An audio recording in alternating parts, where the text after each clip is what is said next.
বলছি দিদি, মুখ্যমন্ত্রী কালকে ফোঁস করতে বলেছে, তারপরেই এই দুর্গাপুরে আক্রমণ, কি বলবেন?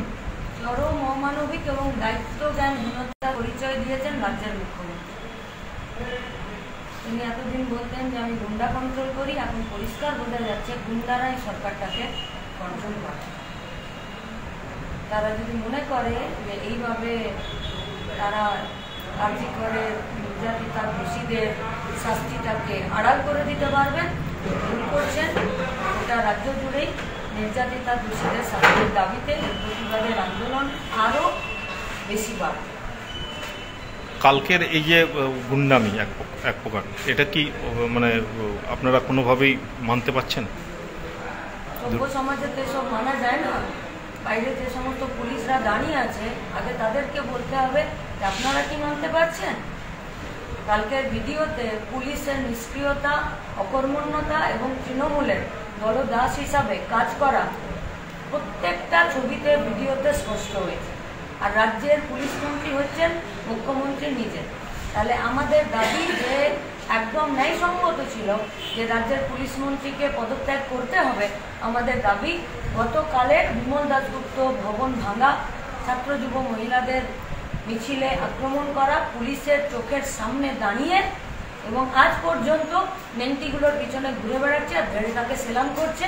ফলত এই রাজ্যের পুলিশ মন্ত্রীকে দ্রুততার সাথে নিজের কাজ ছেড়ে দিতে হবে। ও পুলিশ আবার কয়েকজনকে অ্যারেস্টও করেছে। বললাম তো, ধরে তাকে সেলাম করছে আর নেংটিগুলোর পিছনে দৌড়ে বেড়াচ্ছে। ফলত এই রাজ্যের পুলিশ মন্ত্রীকে পদত্যাগ করতে হবে।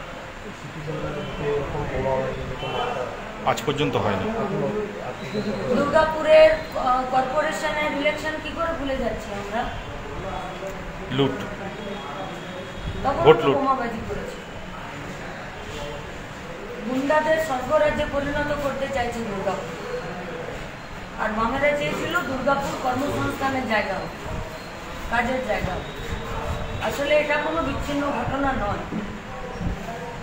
আরজি করে নির্যাতিতার দোষীদের শাস্তিকে আড়াল করতে ওরা বেশি সক্রিয়।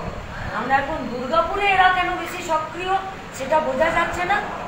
সনকার জন্য যদি বেশি সক্রিয় হয় তাহলে সক্রিয়তার কোনো লাভ হবে না।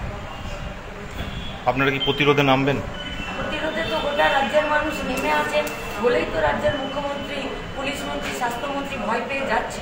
তাই তো ভাবছে যে একটা মিছিলে দুটো ডান্ডা, একটা রড, দুটো বোমা দিয়ে গোটা রাজ্যের প্রতিবাদীদেরকে ভাবছে চুপ করিয়ে দেবে।